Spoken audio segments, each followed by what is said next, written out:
the postseason. So, I talked about this a lot in the last couple of weeks, and we really discussed about where the state of the NHL is really going for the future. And I've loved the Four Nations tournament. I absolutely loved how the postseason went about. But of course, 6 straight years that we've had a Florida team between Tampa and the Florida Panthers representing the Stanley Cup final, and now back to back. And to join us and discuss this on the state of hockey in the state of Florida, here is Nicholaus Alexander Fairbanks joining us on.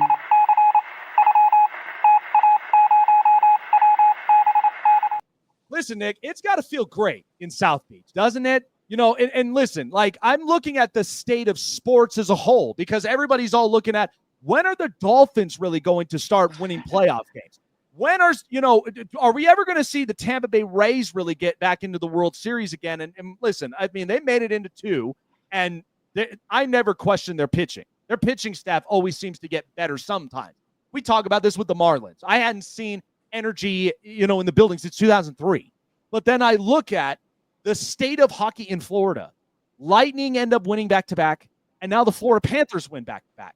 Is it just that, and I know Gary Bettman was explaining this because a lot of people were like, nobody truthfully paid attention to hockey in the state of Florida because we remember when they first got one with Tampa Bay in 2004, and it was like, okay, they stamped their mark, and now it's like people are looking, I'm like, how in the world are they doing this? Like, how can you best explain how good it feels to know that the state of hockey in Florida is just thriving as it is?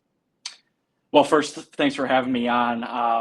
I will say it is an aberration right now with what is going on. Nobody, even myself, being a fan of the Panthers, thought that this day would ever come. We're used to having roster turnover, management turnover, ownership turnover, and finally something stuck about 2013, 2014, where they got serious and they wanted to build something and they wanted to put the money behind it.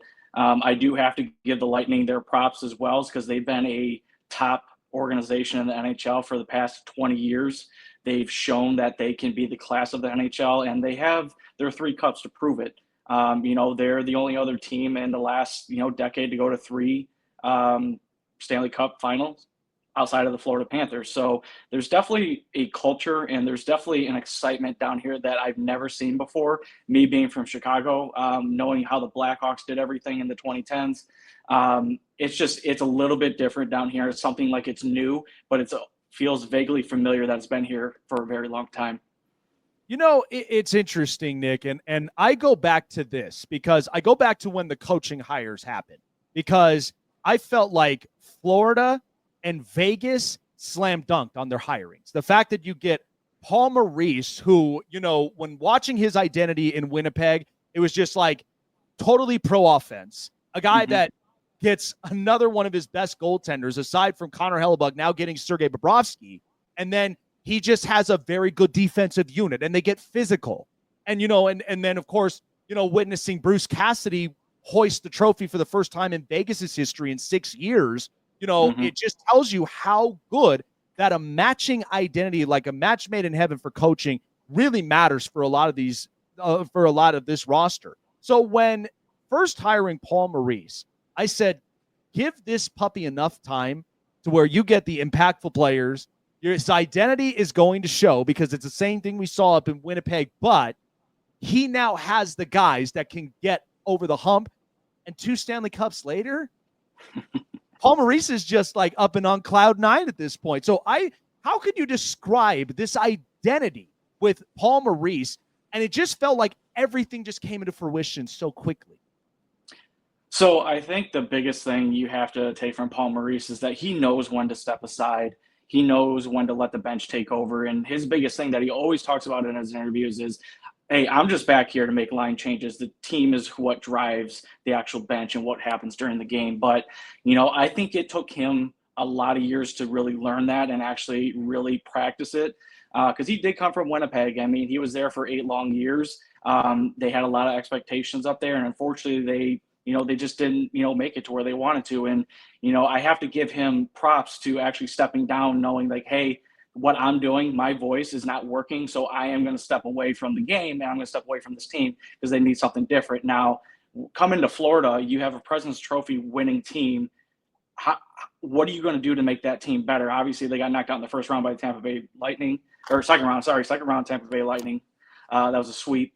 And from there, you just knew Florida had to make a change. They needed an identity. They needed to be physical. They needed something that was going to be different than what they were used to.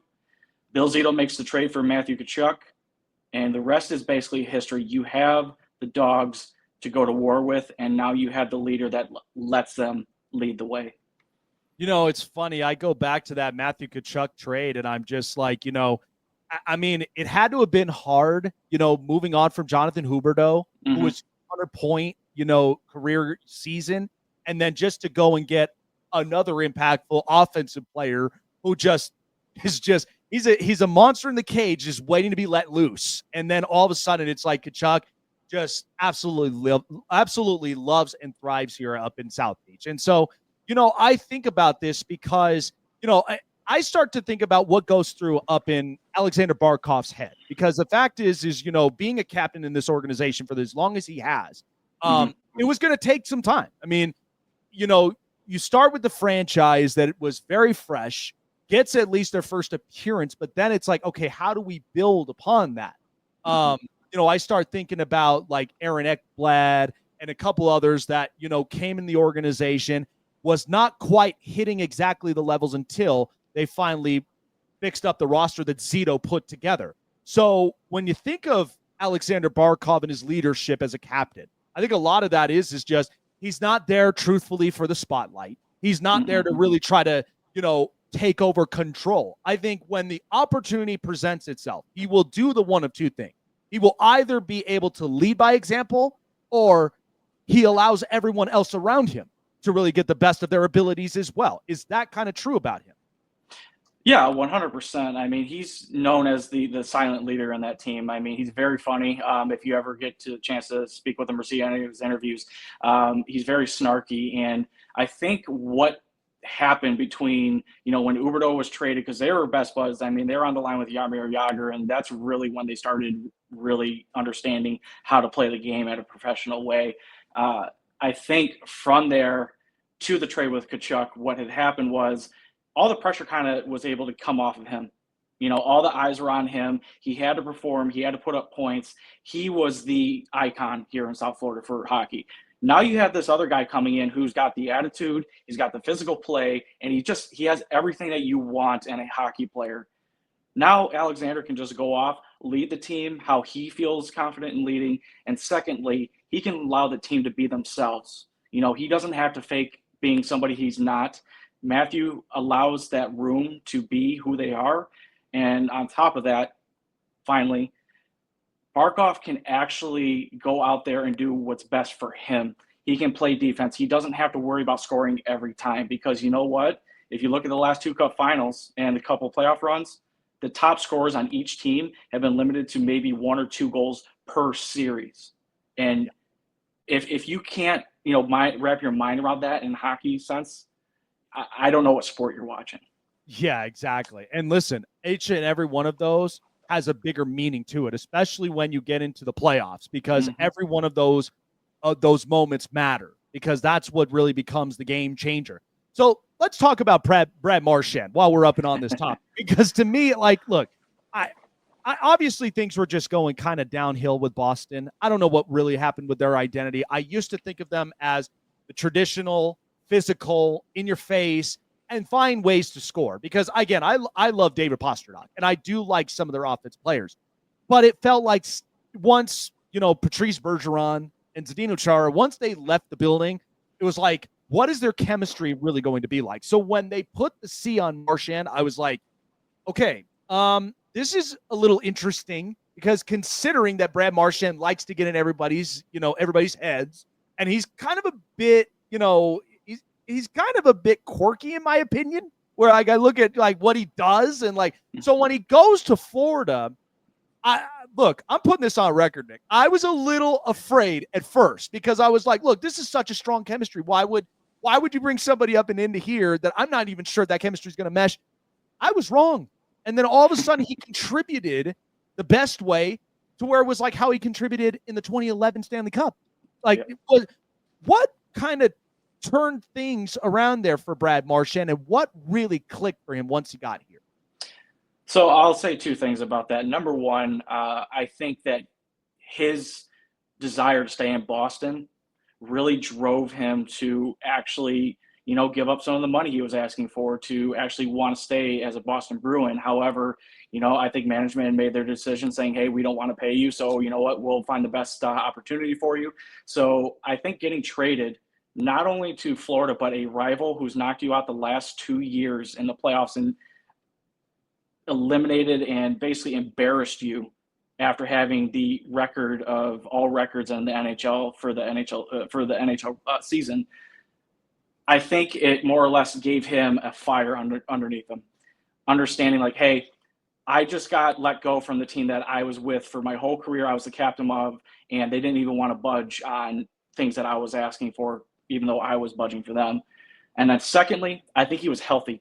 It took him a while to get back into the swing of things. I mean, he had played for Boston for a little bit, but his health was not good coming into the season. But after the Panthers went a couple weeks without playing with him, they inserted him in, started playing him a little softly on the third line. And as soon as the playoffs went, they already knew what was going to happen. You have Lundell, you have Luostarinen, those two cogs on the third line. You have the best third line in the NHL there that could be most teams' second lines. And from there, it was just gravy. Oh, man. Like I said, it makes such a difference to where it's like you kind of and usually with you covering as long as you have for this team, when you get into that locker room and you start to really evaluate, and that's what I love the moment of it is like you evaluate, you know what? They got such a solid core. Like they're very gelled. They understand each other and they know exactly what the task is up and at hand. And so to see that and to really, make that difference maker for them to go and win a championship, I think is just what's so important when you come into the trade deadline. Let's talk about Bobby. Because to me, when I first saw the signing a couple years back, obviously nobody wants to remember about the first year, and I get it. But to me, I'm like, look, don't look at this as a terrible signing. Usually, at times, first years are always rough, but once you get comfortable in the next couple of years, that's where things really start to click on. Are you impressed by just the jump of what Sergei Bobrovsky has done now since the first year he signed with this Florida Panthers team, and how now it's like the guy's unstoppable the minute that you end up going against him in the playoffs?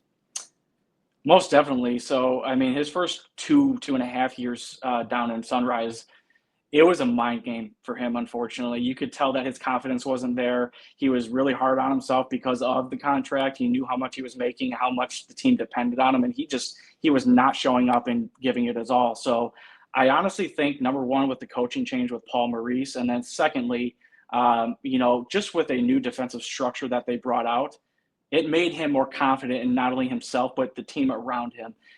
Every time he stops the puck, you always see him patting his guys on the back, saying thanks for, helping me out or boxing out. But you can just see there is a different dimension to him now. And if anybody had any questions about, number one, how he's going to perform in the playoffs, but secondly, if he was going to be a Hall of Fame goaltender, the last 2 seasons, actually the last 3 seasons through the playoffs, I think have cemented that conversation. So as you were saying, give things a little bit of time, new surroundings, new team, new everything. You got to become yourself and you have to be comfortable where you're at. And having that pressure of that contract was not helping, but you know what? He came back and he found himself, and look where he is now. Yeah, man. Like I said, I think future Hall of Famer and somebody that like top 10 goalie right now up and in this league. I mean, it's very safe to say and very fair to say. So looking at it, over 30 years, U.S. has really dominated up and into the sport since Canada last won their Stanley Cup. And obviously getting a back-to-back matchup between Florida and Edmonton. My thing with this is that eventually a Canadian team will win it. Who it may be, we don't know. But over the span of the 30 years, Nick, I've started to kind of see something where there were teams that obviously you had your runnings of Chicago with their dynasty of the 3 championships and the amount of years they did. The back-to-back championships between Pittsburgh and then, a 20-year revival for the Colorado Avalanche as I live here, you know, and just seeing them win it because Nathan MacKinnon he's just a freakish athlete.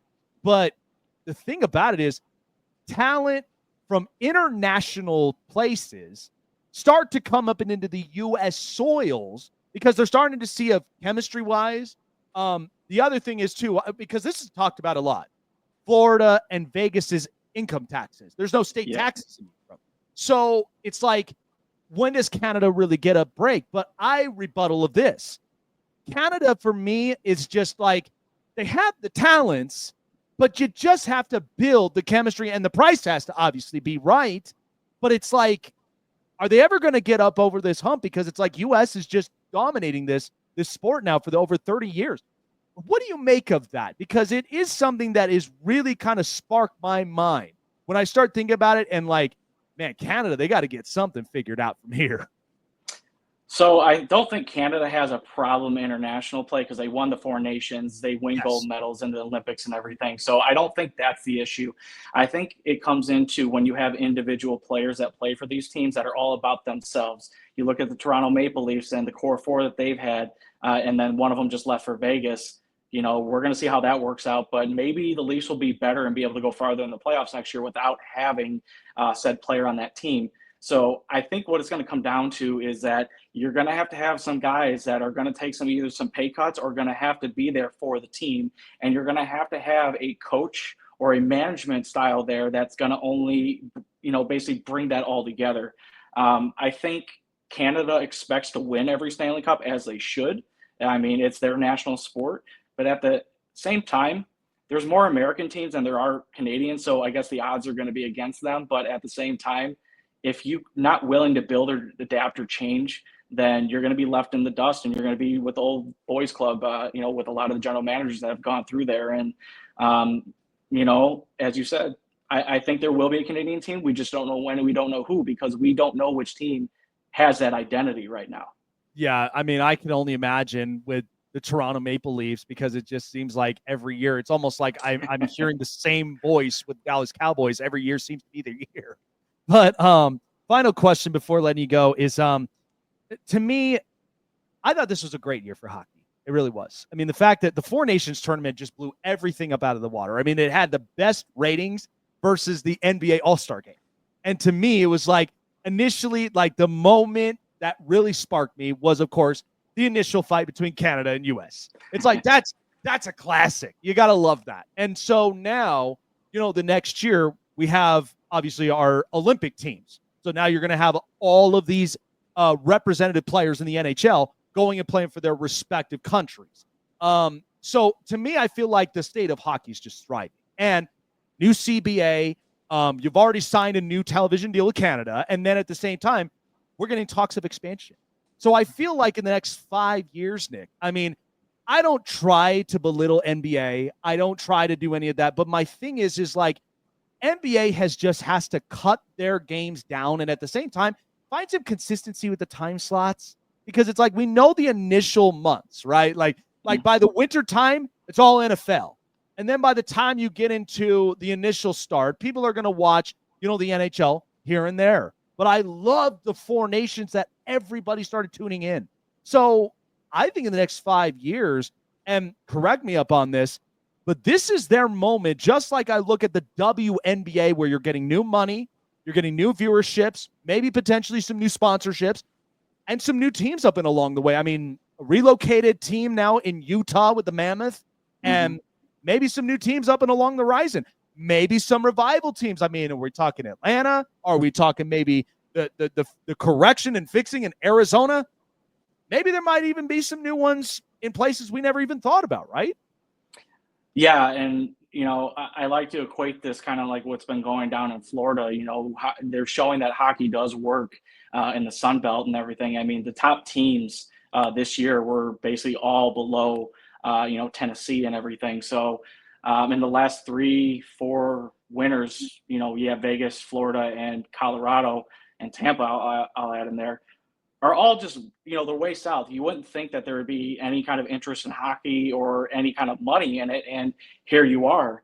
I think the state of hockey right now, it was at its peak probably when the Blackhawks, the LA Kings, and the Boston Bruins were winning cups, and even with Pittsburgh as well. But now we're ushering into a new era now where you have, your Matthew Tkachuk, you have Brady Tkachuk's coming in, you have Austin Matthews, who's a player from the U.S. from Arizona. So now you're getting players from these areas to actually play. They're big names now, and you're just showing interest in how the game can grow. Now that you have that growth coming in, what do you do next with it? Do you try to magnify it down and try to just make sure that players go to certain teams? Or do you try to expand on that and grow the game even more? And I think that's something that Gary Bettman probably doesn't get enough credit for, just because a lot of people think he's the anti-Canada. Well, unfortunately, it's been working for the league. And, finally, I think the big thing about it is that with the Four Nations, I think it ushered in a new fandom for regular non-hockey fans, and they'll be looking forward to the Olympics and then any other event after that to really get into the game a little bit more. And I'm actually excited to see if there will be a fight in the Olympics, even though I know it's not it's not one of the regular things that you would ever see. Could you imagine just like, reliving Miracle, and it's just like, Russia against US, and then all of a sudden it's just a back and forth check game? I mean, that is one that, like, I can't take my eyes off television with this if it's going to be that kind of game, because you got to love some physical play up and in here. But no, I remember going to an all-star game festivity when I lived in my hometown in Vegas, and I loved it. The festivities was great. But the fact that, like, what we got up in the Four Nations makes me feel like, we can have these in some of these designated areas so that people kind of get an idea, like, hey, you get one up in Canada, you get one up in the U.S. soil, maybe you get one up in international waters, whatever it may be. I feel like that might actually spark a little bit of like that intriguing kind of mindset if they do something like that. Maybe something in the works, but yeah, I mean, I kind of like the idea and the thought. It kind of sounds like UFC. They're taking a playbook Yes. out of them, or boxing back in the day, where they were fighting over in DR Congo and everything. So I think if hockey were to be able to expand and use that playbook correctly, they could be again a top four sport in the United States here. So I guess the ground is the limit for them, and we'll see if there's a leadership change here in the next couple of years, if they actually take that and run with it, instead of what basketball or NBA has done, and to an extent what MLB has done as well. So it's a very exciting time now. Anybody who's maybe watching your show or watching this right now, highly recommend actually just watching some of the past playoff games and understanding what the game is, what it takes to win the cup, and then on top of that, pick a team, man. We're all fans here. We all love hockey fans. I mean, we might get rowdy with each other, but at the end of the day, if you're a hockey fan, I love you. Absolutely. And you know what? I tell people all the time, being born and raised in Vegas, when the Golden Knights first came here in 2017, I paid attention a bit when it came to my family being in New York, watching the Rangers, and then kind of watching a little bits and pieces of the Sharks. But once the Knights broke ground, I mean, we all know the whole story of the first year. I will be a fan for life. And honestly, what they've done with the community and why it's like hockey's so classy. These guys can just tighten up their ties. They're walking into the best suits, and whatever souped up sports car they bring in, it doesn't matter. As long as they're classy on and off the ice, and, could get a little bit rowdy here and there. But you know what? How can you not love that feeling of hockey? That's like the best feeling up and in the world. And you know what? Screw it. I love that you brought it up with UFC. Give hockey an island, okay? Give them its own island rink somewhere. Nick, appreciate the time, you being here up and onto the show. And so for our audiences, where can people tap in for them back-to-back Stanley Cup champion Florida Panthers all season long? Jake, again, thank you for having me on. You guys can follow me on X at Prudentia0, or if you guys want to follow me on Instagram, it's Bure1096. So anyways, have a good offseason and everything, and good luck to the Golden Knights if I don't speak with you between now and then.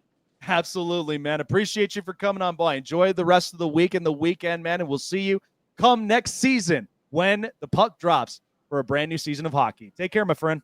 You too. Thank you. Absolutely. Yeah, I mean, you got to think about it, is that, the state of hockey is just